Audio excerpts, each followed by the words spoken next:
In 2006, a 23-year-old Swedish entrepreneur walked into a record label executive's office with an idea: let people stream unlimited music for free, legally. The executive looked at him like he was insane. You want us to give away our music while we're fighting piracy? Kid. That kid was Daniel Ek.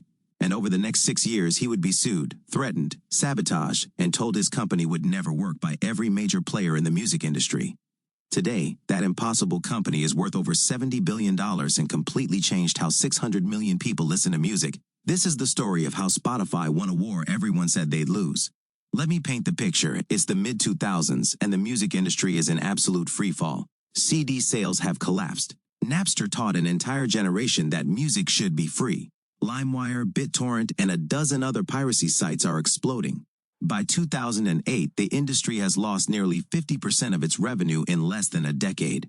Artists are furious. Labels are desperate. Lawsuits are flying everywhere.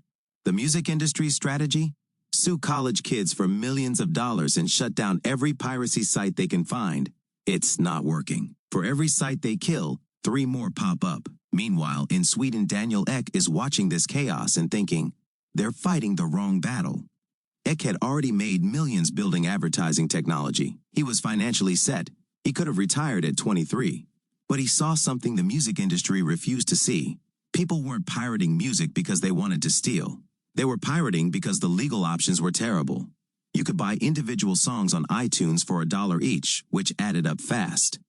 Or you could buy physical CDs, which were expensive and inconvenient. Or you could pirate everything for free, instantly, with access to any song ever made. From a user experience perspective, piracy was simply better. EK's radical idea: what if we made the legal option better than piracy? So EK teams up with Martin Lorentzen, and together they start building Spotify. The vision is simple but insane: unlimited music streaming, available instantly for free with ads, or ad-free for a small monthly fee. But there's one massive problem. They need permission from the record labels, and the record labels want nothing to do with them. EK spends 2 years flying to London, New York, Los Angeles, begging the major labels to give Spotify a chance. And meeting after meeting, he gets the same response. Streaming will cannibalize our sales. Free music will devalue our artists. You're just legitimizing piracy. This will never work.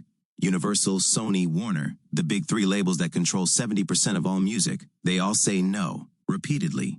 Meanwhile, Spotify is burning through cash. They're building the technology, hiring engineers, preparing the infrastructure for millions of users.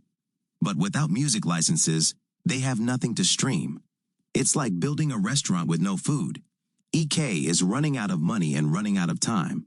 Then he makes a controversial decision. He offers the labels equity. He gives them ownership stakes in Spotify, not royalty payments, actual ownership of the company. The labels finally agree, barely. But they add brutal conditions. Spotify can only launch in Sweden first. They get tiny music catalogs, and the licensing deals are so expensive that Spotify will lose money on every single user. But Ek doesn't care. He has his foot in the door.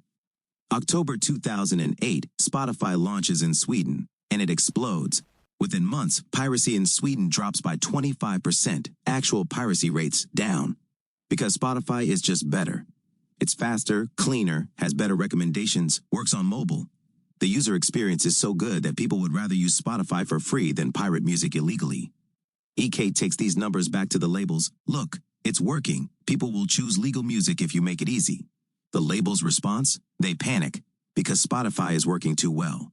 Suddenly, the labels realize this streaming thing might actually replace their entire business model, and they don't control it. Ek does.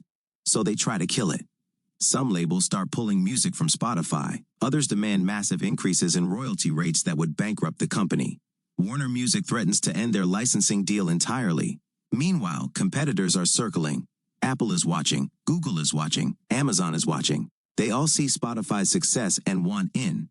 And here's the betrayal. The labels start secretly negotiating with Spotify's competitors, offering them better deals, trying to build rival services. YouTube launches a music platform. Apple launches Apple Music years later. The same labels that said streaming would never work are now trying to cut Spotify out entirely. EK is fighting a multi-front war, keeping users happy, convincing labels not to leave, racing against giant tech companies with unlimited money, and somehow trying to make Spotify profitable while paying 70% of every dollar in royalties. Most startups would have died. Spotify nearly did, multiple times. But EK had one advantage. Users loved Spotify, obsessively.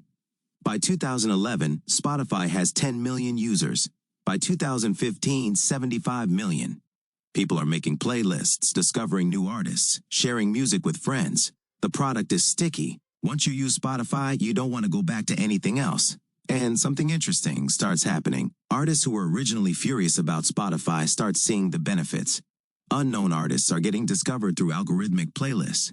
Mid-tier artists are making real money from streaming. Taylor Swift famously pulls her music from Spotify in 2014, calling it out for not paying artists fairly. But by 2017, even she comes back. The data becomes undeniable. Streaming isn't killing music, it's saving it. By 2015, for the first time in 15 years, music industry revenue starts growing again. Not from CDs, not from downloads, from streaming. And Spotify is leading the charge. The labels realized they made a mistake trying to destroy Spotify. Because Spotify didn't just survive, it became essential. It brought an entire generation back to paying for music. But here's the twist. Remember those equity stakes EK gave the labels early on? The deals that seemed desperate at the time. When Spotify goes public in 2018, those stakes are worth billions. The labels made more money from Spotify's success than they would have made trying to compete with it.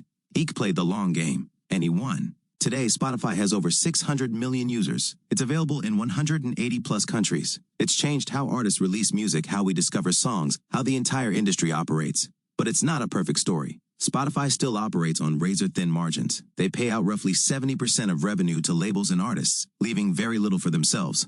They've never been consistently profitable. Artists still complain about low per-stream payouts, especially smaller creators who don't get millions of streams. The labels EK fought so hard to partner with, they still have enormous power over Spotify's business. If they decided tomorrow to pull their music, Spotify would collapse, and the competition is fiercer than ever. The war EK fought to legitimize streaming, it created a battlefield everyone wants to dominate. But here's what's undeniable. Daniel Ek did the impossible. He walked into an industry that hated him, that wanted him to fail, that actively tried to destroy him. And he built something so good, so essential, that they had no choice but to accept it. He didn't just build a company, he changed an entire industry. So the next time you're listening to your Discover Weekly playlist, or streaming a new album the second it drops, or making a road trip playlist with thousands of songs at your fingertips, remember, none of this was supposed to exist. Every major player said it was impossible, and one 23-year-old refused to listen. If you enjoyed this story, smash that like button and subscribe for more deep dives into the battles that built the brands we use every day.